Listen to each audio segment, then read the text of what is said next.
Oi, oi, gente! Mais um podcast, solta o verbo aqui. Seja bem-vindo a mais um podcast. E esse podcast, ele foi devido à aclamação do público. A gente botou lá quais temas que você gostaria que a gente trabalhasse. E algumas pessoas botaram, contem como vocês se conheceram. Eu e o Eric, a gente já se conhecia há talvez uns 6, 7 anos atrás. Talvez mais até, não sei. Mas eu morava em Jaraguá do Sul, Santa Catarina, e o Eric, ele já trabalhava com rap, com pregação, etc. Então ele já ia em algumas igrejas e já ia pregar, já ia cantar. E ele foi lá na minha igreja em Jaraguá do Sul, acho que umas 3 vezes, e eu conheci ele de lá. Mas assim, era apenas um conhecer. Na época ele estava em outro relacionamento, então nunca teve nenhuma conversa, nem nada do tipo, assim, era só realmente de ver, cumprimentar, oi, tchau, né? E a Lara era bem novinha na época, né? Devia ter uns, sei lá, 16 anos por aí. 15, 16, eu acho. E eu lembro que uma vez eu tava lá na igreja dela, que eu fui cantar, e eu vi passar uma menina com vestido, assim, todo mundo de calça jeans e camiseta, e essa daí com vestido branco. Aquele vestido branco marcou, hein? Todo mundo comentou daquele vestido branco. Ela tava com um vestido branco. Parecia uma noiva. No meio parecia uma noiva lá no cartório lá, sabe? Tipo... E daí eu falei, nossa, mas...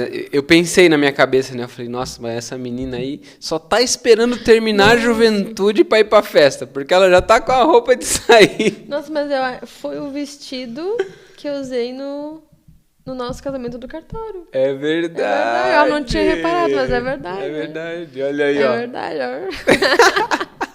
A gente até tem umas fotos antigas, né? Que eu tava lá cantando e aparece você tava atrás, a Lara tava atrás, sentadinha, olhando assim, né? É. Mas era uma coisa... Nunca imaginei nem nada. A gente nunca... Né? Até porque o Eric tava em outro relacionamento, então tinha bastante respeito, né?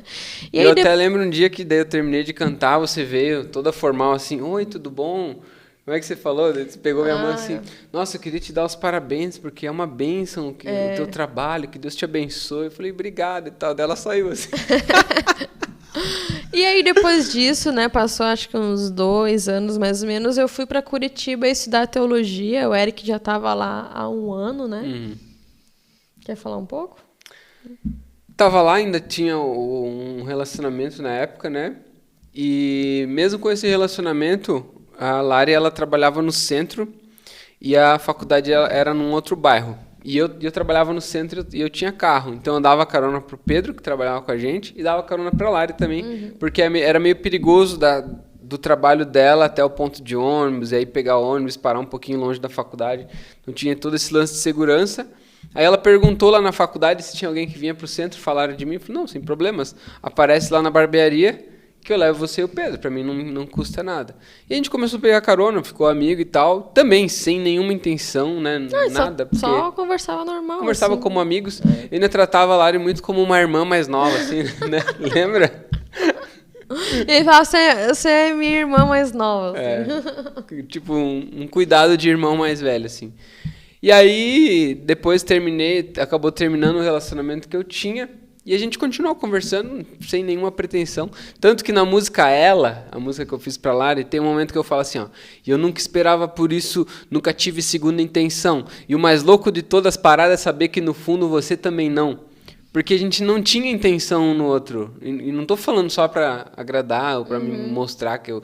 Não, realmente, não tinha. Mas eu acho que isso é legal, porque é muito gostoso quando o relacionamento ele nasce de uma amizade, de uma coisa... Pelo menos uma pessoa que você já conhece, já trocou uma ideia, né? Eu acho que é muito mais precioso, assim, né? Não nasceu de uma carência, né? Não nasceu de uma carência, porque muitas vezes quando... poderia aparecer, né? Depois de um relacionamento. Poderia aparecer, né?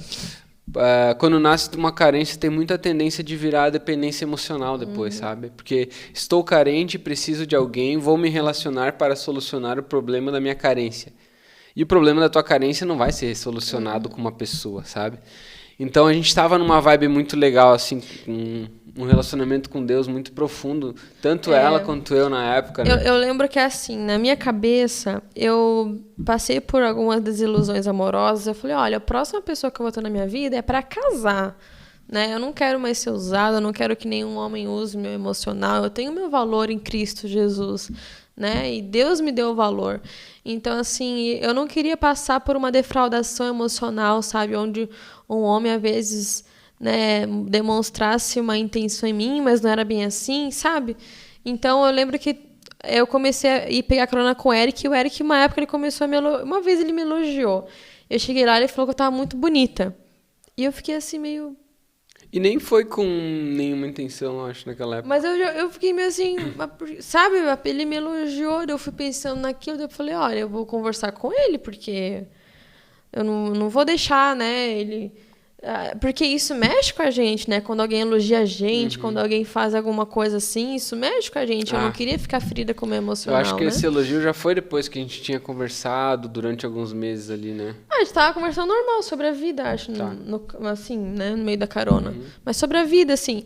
E daí eu lembro que eu fui dormir, eu pensei, eu vou chamar ele pra conversar, porque eu quero saber se tem alguma coisa aqui ou não. Porque senão eu não quero que ele fique me elogiando. Porque eu não quero que ele fique usando o meu sentimento. E daí eu chamei ele pra conversar. Mas isso já fazia uns 2, 3 meses que a gente tava conversando. Será? Certeza. A gente já tava, tipo assim, a gente já tava conversando no carro sobre vários assuntos da vida de Jesus, de várias coisas. Tava né? bem íntimo, assim, uma amizade bem próxima, mais né? Próximo, bem parceiro, assim. E daí eu chamei ele pra conversar. A gente foi na Unilivre, lá em Curitiba, um dia às 7 horas da manhã, né? E daí eu lembro que a gente foi muito nervoso, né? Eu fui muito nervosa, eu fiquei, meu Deus do céu, o que vai ser?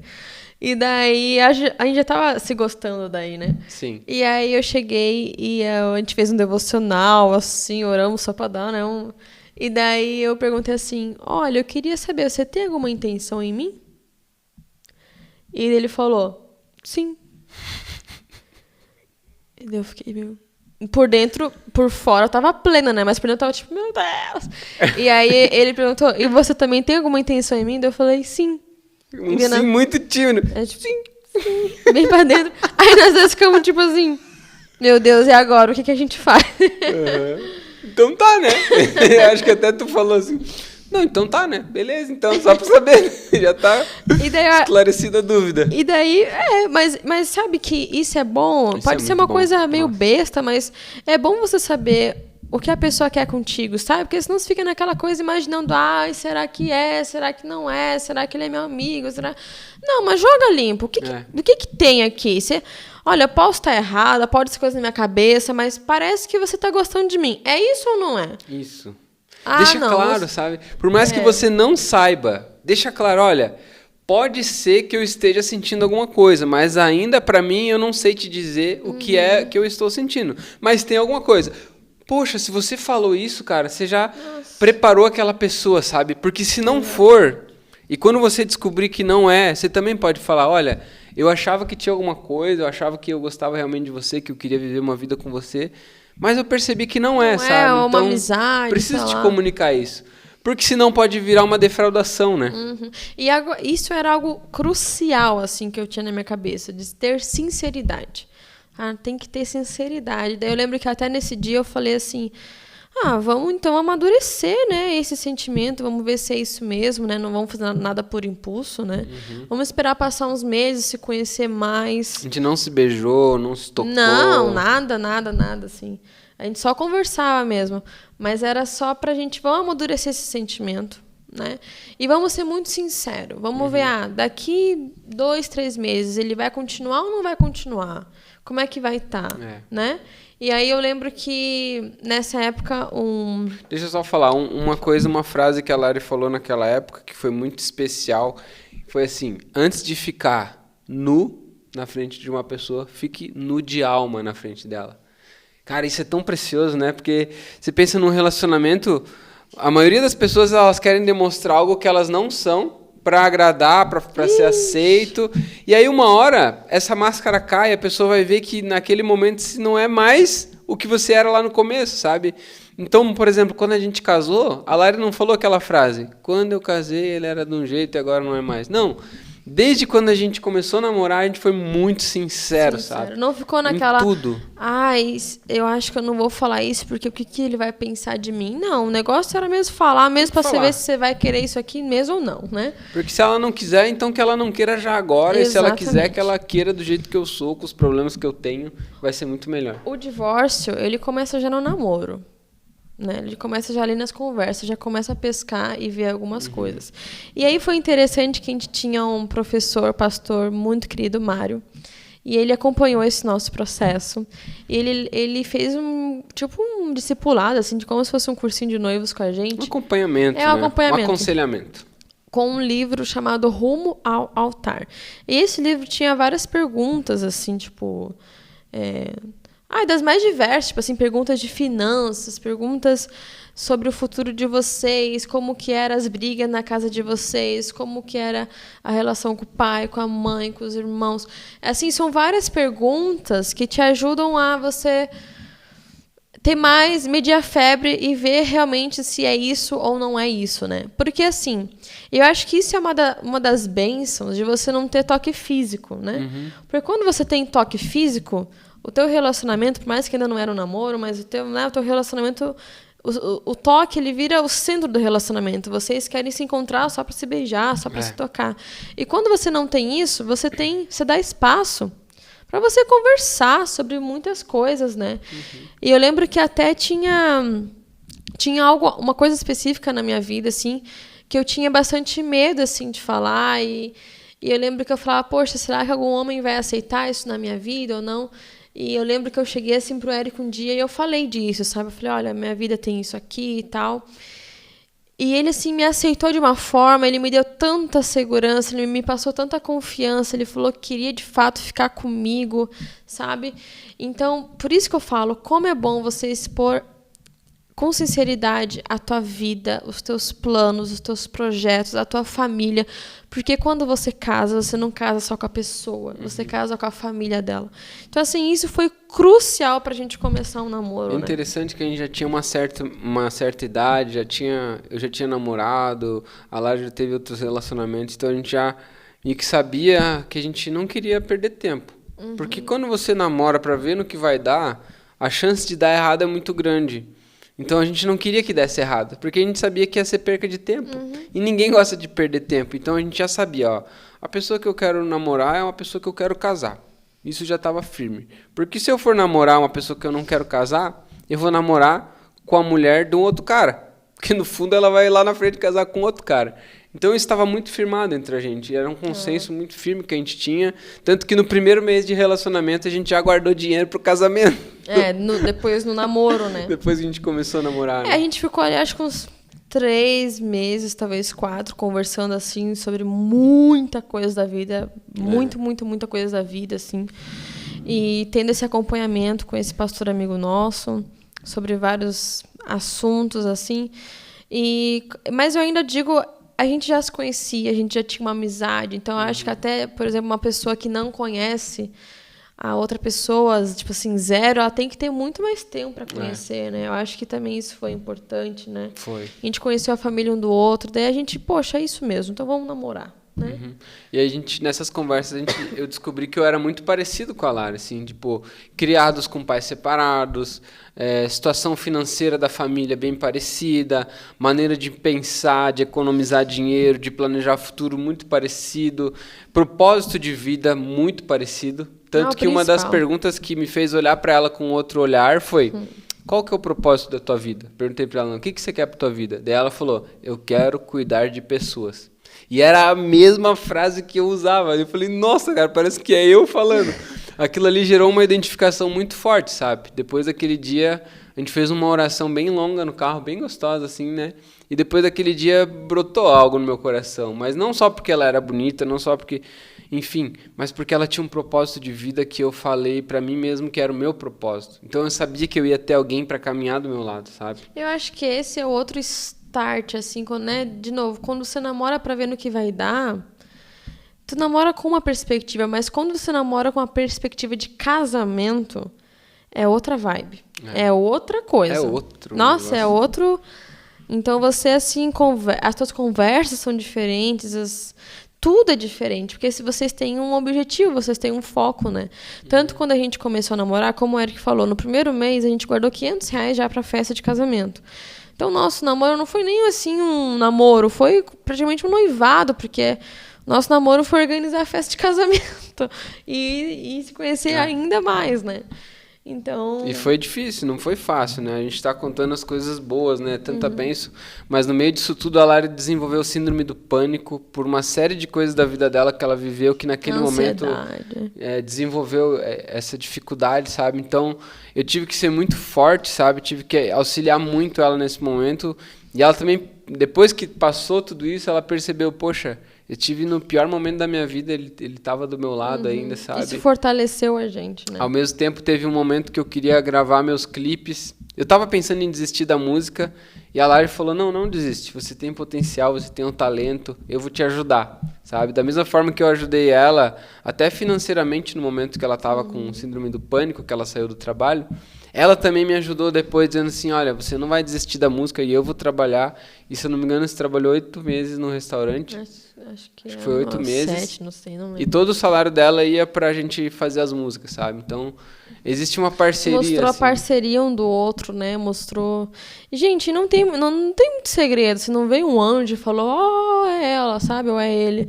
Não, foi muito realmente de você sondar, sabe? Você vê ali a pessoa e a vida dela, os objetivos dela, vê ela realmente nu de alma e manda bala, sabe? Mas, claro, tem a sabedoria e eu acho também... Por isso que eu falo que o toque físico foi importante não ter tido no namoro, porque isso deu tempo pra gente se conhecer. E também ter uma pessoa de fora vendo a gente. Porque, claro, você se apaixona, você vai ficar um pouco mais cego pela pessoa, você vai, né, ter aquela fase da paixão que é normal, é muito gostoso e muito especial. Mas, por exemplo, a gente tinha o Mário e foi tão bom porque ele era uma pessoa vendo de fora, então ele dava uns alertas para nós. Ele falava, olha, vocês já pensaram nisso? Você tem isso na família, ele também. Já pensou como é que vai ser lá na frente? Sabe, sei lá, na tua família não tem casamento, na dele também. Então vocês têm um potencial de ter divórcio, porque, né, ninguém na família de vocês é casal, todo mundo é divorciado. Já pensaram sobre isso? Então era bom ter alguém acompanhando a gente, alguém que abriu nossos olhos para pensar essas coisinhas, sabe, no meio de toda essa paixão, né? E deu boa, né? Deu boa! 15 de fevereiro de 2020 a gente casou. Um ano depois do nosso namoro, Um ano depois. E foi, eu acho que um dos melhores dias da nossa vida, né? Foi o casamento. Foi muito especial. Eu sempre digo que depois da conversão foi o melhor dia da minha vida, foi ter casado com o Eric. E tá sendo bom, né? Tá sendo muito... Gente, casamento é uma bênção, gente. Casamento é uma bênção, é uma coisa que eu sempre falo, assim... É tão bom, assim, porque na notícia, na mídia, a gente só vai ver coisa ruim. Você não vai ver lá uma reportagem de, casal tá casado há 60 anos e tá feliz. Não, você só vai ver coisa ruim. Mas você poder experimentar as bênçãos do casamento, claro que a gente ainda é recém-casado, né? Estamos 3 anos casados. Mas e também não vamos ser soberbo em falar que um dia não vamos passar por uma crise, algo do tipo. Provavelmente vamos passar, porque... Todo casamento passa por isso. Mas o principal é Deus. O principal é o Espírito Santo, gente. Não tem. Sabe? Esses dias eu estava num colégio e eu falei assim, você está vendo a Lari? Ela estava sentada lá atrás, aquela ruiva, bonita que está lá atrás. Então, não olha muito que é minha esposa. Aí eu falei assim, ela não é o centro da minha vida. E as meninas tudo, oh, meu Deus! Eu falei, não, o centro da minha vida é Deus. Sabe? O primeiro no relacionamento precisa ser Deus. É como um triângulo, assim. Ó. Você está aqui, ela está aqui. Mas Deus está aqui. E os dois precisam estar olhando para Cristo, para o exemplo de Cristo. Precisam ter um caminho, alguém que vai direcionar, sabe? Senão fica ela com as vontades dela, eu com as minhas vontades, daí eu falo o que eu acho que é bom, ela fala o que ela acha que é bom. Não. A gente pauta a nossa vida nos ensinamentos de Jesus. E olha que legal, nesse triângulo aqui, ó, quanto mais a gente está perto de Cristo, quanto mais a gente sobe, mais a gente se encontra junto. Gente, isso é muito real. É muito real. Né? Quanto mais perto de Deus, mais o casamento fica bom. Mais o casamento tem significado. E eu acho que é também a graça de Deus também, né, sobre nós. Não foi pelo, sabe... Dependendo do nosso esforço. De Deus, né? É uma graça mesmo de Deus, né? Porque se for depender de nós, quanta coisa a gente faz errada, né? Eu acho que foi muito cuidado de Deus, assim. Então, eu acho que o principal ponto, assim, se você também tá aí buscando alguém, cara, derrama teu coração pro Pai. E isso foi muito legal quando a gente tava se conhecendo, né? Tanto eu e o Eric, a gente tava tão bem com Deus, mas tão bem com Deus, que eu lembro que eu pensei assim, Nossa, eu queria que desse certo. Se der certo, amém. Eu vou estar muito feliz. Mas se não der certo, eu tô tão bem com Deus que tá tudo certo. Eu realmente, de verdade, assim, do fundo do meu coração, eu realmente estava feliz sendo solteira. Eu estava completa, cheia, sabe? Eu estava muito bem com Deus. Então, você não faz as coisas desesperado. É outra vibe você viver uma solteirice saudável, sabe? Ela não era uma metade da laranja procurando a outra metade para ser inteira. Ela não era uma panela procurando uma tampa para ser uma tampa. Ela era uma tampa com panela, ela era uma laranja inteira. E ela não precisava depender de mim para ser feliz, eu não estava dependendo dela. Se desse errado, né? Se por acaso a gente visse que não ia dar, tudo bem, a gente já estava feliz. Porque o maior objetivo da vida já foi alcançado por nós na cruz do Calvário. Jesus já alcançou a nossa alma. Então a gente já tem tudo que a gente precisa, sabe? É estranho falar isso, porque parece que o amor é menor, mas é menor mesmo, né? Comparado com Cristo, o amor humano, o amor no casamento é muito menor. Mas assim, eu posso afirmar, a melhor coisa da minha vida é o meu casamento com o Eric, sabe? Mas mesmo assim, às vezes eu penso, né? Pô, se o Eric morresse agora, a gente às vezes pensa essas besteiras, né? Eu vou ficar tão triste, eu acho que eu vou, né, passar por um luto, assim... talvez uns 2 anos, não sei, que vai ser muito complicado, sabe? Mas, por outro lado, a minha vida não acabou, porque eu tenho Cristo. Eu posso amar o Eric, eu realmente amo muito o Eric, mas a minha vida é Cristo, sabe? A vida do Eric é Cristo. E acho que isso faz se aproximar, isso faz tornar o casamento muito mais sincero também, né? Não esperar do outro essa felicidade. Mas, de fato, a nossa felicidade da alma está em Cristo. E uma coisa que eu repito praticamente em toda pregação minha é... Cara, eu amo o Eric, eu sei que o Eric me ama, o Eric prova o amor dele por mim. Mas tem lugares aqui do meu coração que somente o meu Criador consegue preencher, que somente Cristo consegue preencher. O Eric, por mais que ele se esforce um monte, ele não vai conseguir preencher. É Jesus que preenche, sabe? E quando você vai dessa forma para o relacionamento, é muito mais leve, é muito mais saudável, né? O objetivo do relacionamento não é você ser feliz. O objetivo do relacionamento é você fazer o outro feliz. E tornar mais santo, né? E tornar cada vez o outro mais santo, mais maduro. Mas você não vai conseguir fazer o outro feliz se você não é feliz. Como que você vai fazer o outro feliz se você não é feliz? Então imagina uma mangueira. A mangueira, ela começa aqui e termina aqui. Para a água chegar no outro ponto, ela precisa passar por dentro, ser cheia, encher toda essa mangueira para ela poder jorrar lá no final.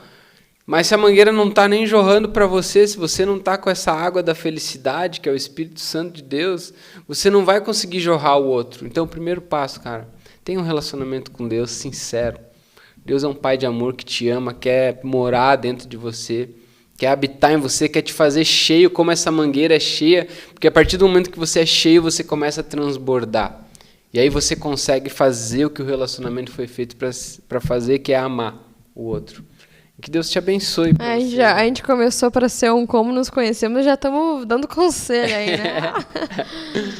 Então, que Deus te abençoe, que você possa ter um relacionamento saudável, que você possa desfrutar de uma vida com Jesus de uma forma simples, plena. E não precisa espiritualizar tudo, né? Talvez Deus não vai vir com papel... Sabe aquele meme, né? Que vem com papelzinho assim, ó, é a pessoa certa. Não. Mas perceba os sinais. Estude, seja sábio, peça sabedoria ao Espírito Santo para sondar o coração do teu pretendente, da tua pretendente, para ele sondar o coração e te dar a paz que excede o entendimento nessa escolha. É isso. É isso, gente. Que Deus abençoe vocês. Compartilhem com seus amigos. Dê um like aí. Comenta aqui o que você achou e dicas que também você pode acrescentar com esse podcast. Ou se você também quiser contar o teu testemunho de como você também conheceu aí o seu... Né? Como foi a tua história, comenta aí também, tá bom? E que Deus te abençoe e até a próxima. Tamo junto.